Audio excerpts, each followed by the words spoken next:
Hello. ఎప్పుడైతే జీవితంలో no చెప్పడం నేర్చుకుంటామో అప్పటి నుండి మన జీవితంలో సెకండ్ ఇన్నింగ్ స్టార్ట్ అవుతుంది. ఎందుకంటున్నాను ఈ మాట అంటే కొన్ని సంవత్సరాల క్రితం నాకు మొహమాటం చాలా ఎక్కువ ఉండేది. ఎవరు ఏం చెప్పినా కాదు అనకుండా చేసి పెట్టేటోని. అండ్ ఇది కొన్ని సందర్భాలలో చాలా మందికి ఎట్లా ఉంటుందంటే మొహమాటంతో కొంతమంది చేస్తారు, భయంతో కొంతమంది చేస్తారు. నిజానికి చాలా మంది మొహమాటం అని దానికి ముసుగు పెడతా ఉంటారు, కానీ కొన్ని సందర్భాలలో భయం వల్ల కూడా చేస్తూ ఉంటారు. భయం వల్ల అంటే ఎక్కడ వస్తుందంటే వాళ్ళు ఎవరి కిందనన్నా మనీ విషయంలో కానీ వేరే ఏదన్నా విషయంలో డిపెండ్ అయి ఉన్నారనుకోండి, వాళ్ళ పైన వాళ్ళు ఏం చెప్పినా ఆ పర్సన్ ఎవరి మీద అయితే డిపెండ్ అయి ఉంటామో ఆ పర్సన్ ఏం చెప్పినా నిర్మోహమాటంగా చేసేస్తూ ఉంటాం. మన ఇష్టాలకు అతీతంగా నీకు ఇష్టం ఉన్నా లేకున్నా నో చెప్పలేవు వాళ్ళకు. నిర్మోహమాటంగా చేయాల్సి వస్తుంది. అదే ఎప్పుడైతే మనం ఒకరి కింద డిపెండ్ అయి ఉంటామో అప్పుడు ఖచ్చితంగా మనం మన మన ఫీలింగ్ ని ఎక్స్ప్రెస్ చేయలేం. అంటే నో అని చెప్పలేం, అంత ధైర్యం సరిపోలేదు. ఎందుకంటే నువ్వు ఫైనాన్షియల్ గానో లేదంటే ఎమోషనల్ గానో వాళ్ళ మీద డిపెండ్ అయి ఉంటావు. అలా చెప్పలేం. ఇంకా చాలా మందికి మొహమాటం వల్ల చాలా మంది నో చెప్పలేరు. చాలా మంది చాలా విషయాల్లో ఇది ఎంతవరకు దారి తీస్తుందంటే నో చెప్పలేక వాళ్ళు చెప్పిన పని చేసేటప్పుడు ఈ పర్సన్ అనుభవిస్తాడే నరకం, అది వర్ణనాతీతం. నా జీవితంలో కొన్ని సంవత్సరాల క్రితం నేను చాలా మొహమాటానికి ఉండేది. ఎవరేం చెప్పినా నా పనులను వదిలేసుకొని నా పనులన్నీ పోస్ట్పోన్ చేసేసుకొని మరి వాళ్ళ వెనక వెంబడి వెళ్ళేది. చాలా సంవత్సరాలు ఆలోచించి చూసిన తర్వాత సరే ఓకే, ఒకసారి టెస్ట్ చేద్దాం. నేను వాళ్ళు పిలిచిన ప్రతిసారి నేను వెళ్తున్నాను కదా, ఒకసారి నా అవసరం ఉంది, చూద్దాం వస్తాడా రాదా అని చెప్పేసి జస్ట్ పరీక్షిద్దామన్న ఉద్దేశంతో అడిగి చూస్తే ఎంత సింపుల్ గా తప్పించుకున్నారు వాళ్ళంటే ఏదో ఒక రీజన్ చెప్పేసి, సిల్లీ రీజన్ చెప్పేసి నాకు అర్జెంట్ పని ఉంది లేకపోతే నేను ఖచ్చితంగా వచ్చేటోని అని ఒక సిల్లీ రీజన్ చెప్పేసి నా పనికి రాలే. అంటే నేను అప్పుడు నాకు అర్థమైన విషయం ఏంటంటే అరే ఇన్ని రోజులు నేను ఎన్నిసార్లు వాడు పిలిస్తే నేను అన్ని పనులు బంద్ చేసుకొని వెళ్ళిపోయినా అంటే పిచ్చోని నేనా లేకుంటే వాడు తెలివైనోడా? నాకు విచిత్రం అనిపిస్తుంది. నిజానికి నేనే పిచ్చోడిని అనిపించింది. కానీ ఇప్పటికీ చాలా మంది మొహమాటానికి చాలా పనులు చేస్తూ ఉంటారు. వాళ్ళ పనులన్నీ వదిలేసుకొని వాళ్ళ వెంబడి పడిపోతా ఉంటారు తప్ప ఒక నువ్వు 3-4 టైమ్స్ వెళ్ళినావు, అట్లీస్ట్ 1-2 టైమ్స్ అన్న వాళ్ళు వస్తారా అంటే రారు. డెఫినెట్ గా రారు. ఇదేంటంటే కొంతమంది దగ్గర స్ట్రాటజీ ఉంటది. బ్రతకడం నేర్చిన వ్యక్తులు వాళ్ళు మనిషిని ఎలా వాడుకోవాలని తెలిసిన వ్యక్తులు. ఇవన్నీ ఎంత తొందరగా మనం అర్థం చేసుకొని మనం మనం స్ట్రాంగ్ అయిపోవాలి. ఈ విషయంలో ఎంత స్ట్రాంగ్ అయిపోవాలంటే నిర్మోహమాటంగా ఎవరి కోసం నువ్వు నీ సాక్రిఫైస్ చేయొద్దు. నీ టైంని ఎట్టి పరిస్థితుల్లో కూడా, టైంనే కాదు మనీని కూడా. చాలా విషయాల్లో నో చెప్పడం ఎంత స్ట్రాంగ్ ఉండాలంటే నిక్కచ్చిగా నో చెప్పాలి. నీకు ఇష్టం లేని పని చెబుతా ఉంటే నీకు నువ్వు తప్ప ప్రపంచంలో ఎవరైనా సరే, ఏందో కొన్ని విషయాల్లో పేరెంట్స్ చెప్పినా సరే నీకు ఇష్టం లేని పనులు చేయడానికి ఎట్టి పరిస్థితుల్లో కూడా అంగీకరించకూడదు. చాలా మంది సో ఇప్పుడు పేరెంట్స్ వరకు వస్తే కొంతమంది కొన్ని విషయాల్లో ఆలోచించాల్సి వస్తుందేమో, కానీ కొంతమంది మొహమాటం ఏ రేంజ్ లో ఉంటుందంటే దారిన పోయే గొట్టయ్య ఒకటి అడిగిన కూడా మొహమాటానికి వాళ్ళ పనులు చేసేస్తా ఉంటారు. ఈ స్టేజ్ లో నేను అబ్జర్వ్ చేసిన చాలా మందిని. ఈ మొహమాటం ఎంత దారి తీస్తుందంటే ఈ నో చెప్పడం రాకపోవడము. ఇప్పుడు కొన్ని రోజుల క్రితం నేను ఒక న్యూస్ విన్నా, పేపర్లో న్యూస్ చదివిన. ఇద్దరు బెస్ట్ ఫ్రెండ్స్ ఉంటారు. ఒకడు ఎక్కడో అప్పు చేసిండు 5 lakhs 6 lakhs. దానికి వీడేం చేసిండు, వన్ ఫ్రెండ్ తీసుకెళ్లి నామినీ కాదు ఏమంటారు, సాక్ష్యం పెట్టిండు అనుకోండి. ఒకవేళ ఈ పర్సన్ ఇవ్వకపోతే డబ్బులు టైంకి నేను ఇస్తాను అని చెప్పేసి ఒక ఉంటాడు కదా మధ్యవర్తి లెక్క, అలాగ పెట్టిండు. ఎవరైతే ఈ డబ్బులు తీసుకున్నాడో తను ఆ డబ్బులు ఎగ్గొట్టడం స్టార్ట్ చేసిండు. ఎవరైతే ఈ డబ్బులు తీసుకున్నాడో వాడు తెలివైన వ్యక్తి, అంటే ప్రపంచంలో ఎట్లా బ్రతకాలో తెలిసినోడు, ఎవరిని ఎట్లా ముంచాలో తెలిసిన వ్యక్తి. కాకపోతే ఈ మధ్యవర్తిగా ఏ పర్సన్ అయితే వచ్చిండో పాపం అమాయకుడు, లోక జ్ఞానం లేని వ్యక్తి, ఇది కలికాలం అని మర్చిపోయిన వ్యక్తి. ఏదో అప్పట్లో ఫస్ట్ ఏ కాలంలో పుట్టాల్సినోడు ఇక్కడ పుట్టినట్టున్నాడు పాపము. ఈ పర్సన్ ఎవరైతే లోన్ తీసుకున్నాడో, డబ్బు తీసుకున్నాడో 5 లక్షలు 6 లక్షలు, తను హ్యాపీగా బ్రతికేస్తుండు. అండ్ ఎవరైతే లోన్ ఇచ్చిండో ఆ పర్సన్ అతని దగ్గరికి పోతే చాలా సింపుల్ గా ఆయనని అవాయిడ్ చేసేస్తా ఉండు. ఈ డబ్బులు ఇచ్చిన పర్సన్ వీడిని లాగితే డబ్బు రాదేమో అని భయపడి, వీడు అమాయకంగా ఉన్నాడు కదా మధ్యలో, ఎవరైతే సాక్ష్యంగా ఉన్నాడో ఆయన అమాయకంగా ఉండేసరికి వాడి మీద పడిపోయిండు, ప్రెషర్ పెట్టడం స్టార్ట్ చేసిండు. మొదట్లో ఈయన లోన్ మధ్యలో సాక్ష్యం ఉండు కాబట్టి ఆ లోన్ ఇచ్చిన డబ్బులు ఇచ్చిన పర్సన్ వచ్చి ఈయన అడిగిన ప్రతిసారి ఇతను కొద్దిగా ఇన్వాల్వ్ అయ్యి స్టెప్ తీసుకొని తన ఫ్రెండ్ని ఫోర్స్ చేసేది, అడిగేది. ఏమైనా ఆయన వచ్చి నన్ను అడుగుతుంటే డబ్బులు ఇస్తావా లేదా, ఇలా అడిగేసరికి వీడికి ఉన్న మధ్యలో స్నేహం ఉంది కదా, అది దెబ్బతిన్నది. వీడు ఈ ఫ్రెండ్ గారిని కూడా దూరం పెట్టడం స్టార్ట్ చేసేసిండు.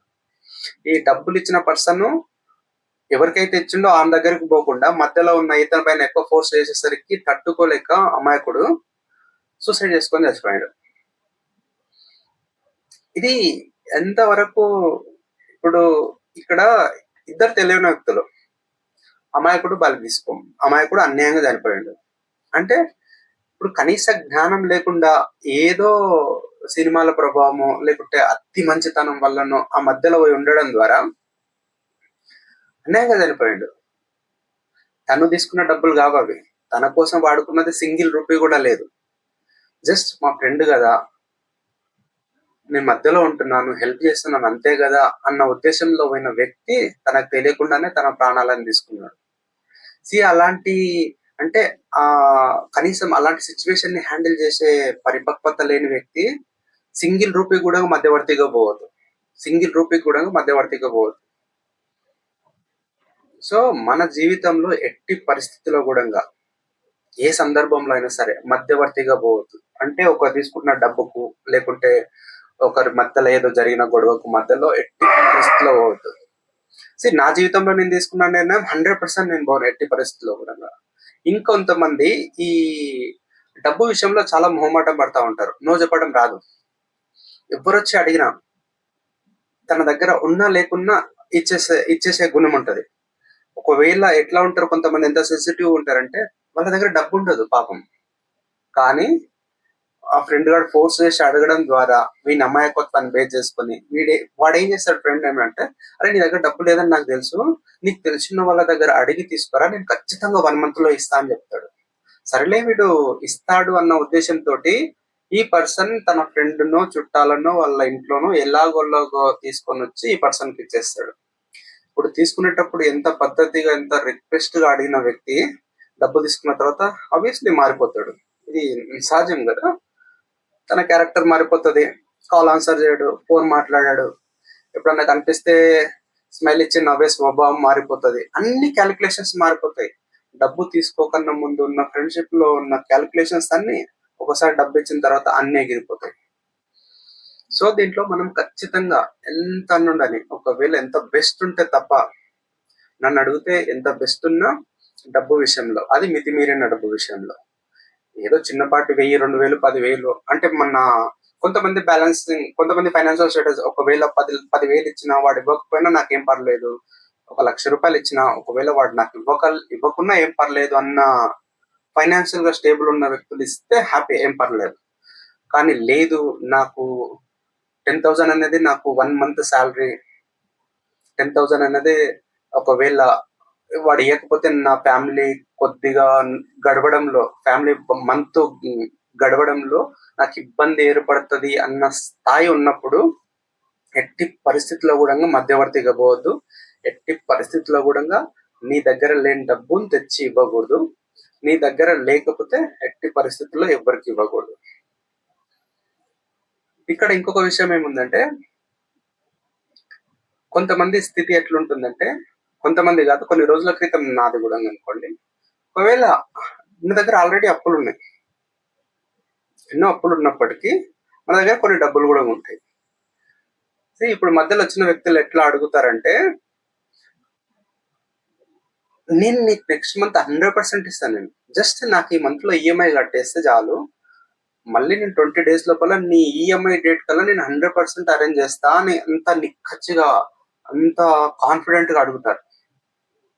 కొన్ని సంవత్సరాలు గడిచిపోతాయి, మళ్ళీ ఆ టైంకి ఇవ్వరు. ఇప్పటికి విచిత్రం ఏంటంటే మన ఫ్రెండ్స్ అయి ఉంటారు వాళ్ళు, ఇవ్వరు ఆ టైంలో, ఎట్టి పరిస్థితుల్లో కూడా ఇవ్వరు.